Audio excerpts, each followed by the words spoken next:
ఆవిడ ఈ సమస్యలకి రాకుంటే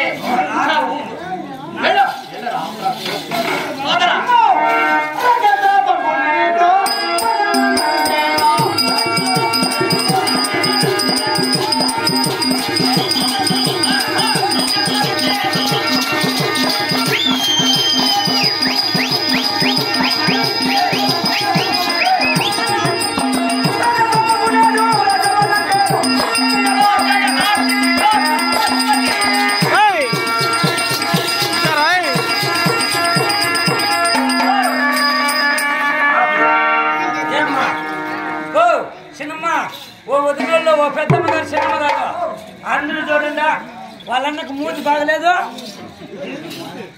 దర్శన ఆయన ఓ మమ్మ అన్నగారు అందరూ బాగలేదు వాళ్ళన్నకు మూతి చెప్తుంది నువ్వు అన్నకు మూతి బాగలేదా మూతి బాగలేదు కదా కాదు నువ్వేం చెప్పింది నీది ఎన్ని మూతి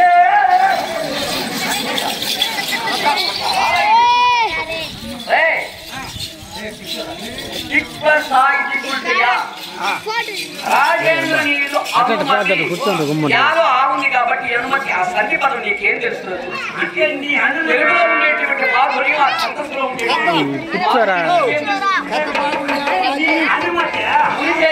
నాలుగు నక్షత్రం పొద్దున మానక్యం ఇప్పుడు విద్యావరుడు అరిచేతిలో పరుసువేది నేను దాటితే ఇప్పుడు బంగారైపోతుంది అలాగే రాజవంశనాలతో ఉండేటువంటి నేనెక్కడ రాజేంద్ర నీకు చెడుముటి రాజేంద్ర నీదు అనుమతి అనుమతిని అనుమతి అనవచ్చు అనుమతి అనుమతి అనవచ్చు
వచ్చిందా సరాసరి లేదంటే దాని వేరే బలములు బట్టి ధనాదాంబ వైపు ఏకమునిపే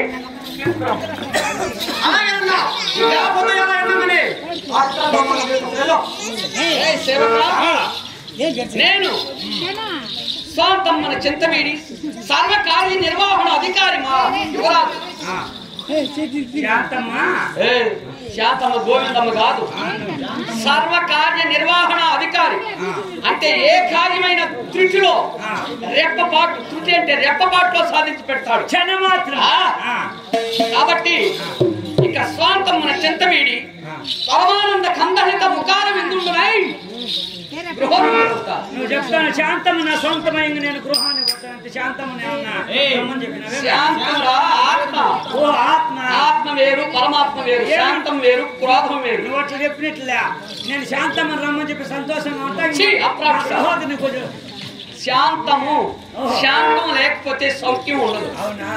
క్రోధం లేకపోతే మనిషే కాలేడు. కావున పరమానంద కండలతో ముఖారవిందుండనే గృహముఖుడవుతా. బాపు శంకరాలు దరువులకు వస్తారు మళ్ళీ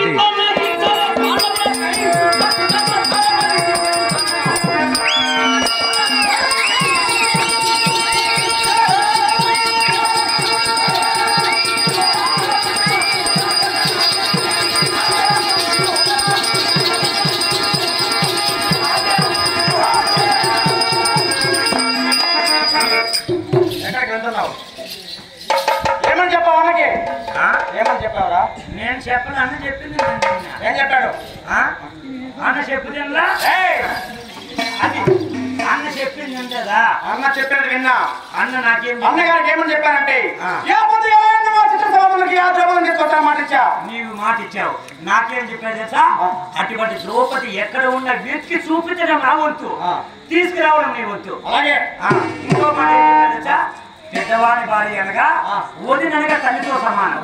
తల్లితో సమానం కాబట్టి ముందుగా నమస్కారం చేసి తర్వాత నీ వచ్చిన మర్యాద పిలు. ఇప్పుడు చూడడం బాధ్యత మనది.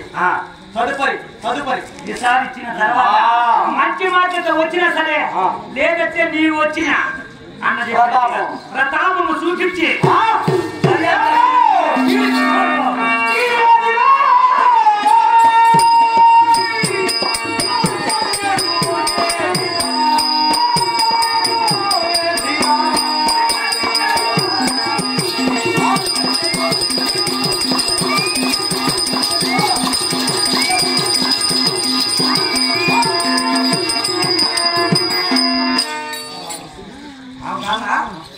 నేను చూపిస్తే ఏం చేస్తా? చూపిస్తా.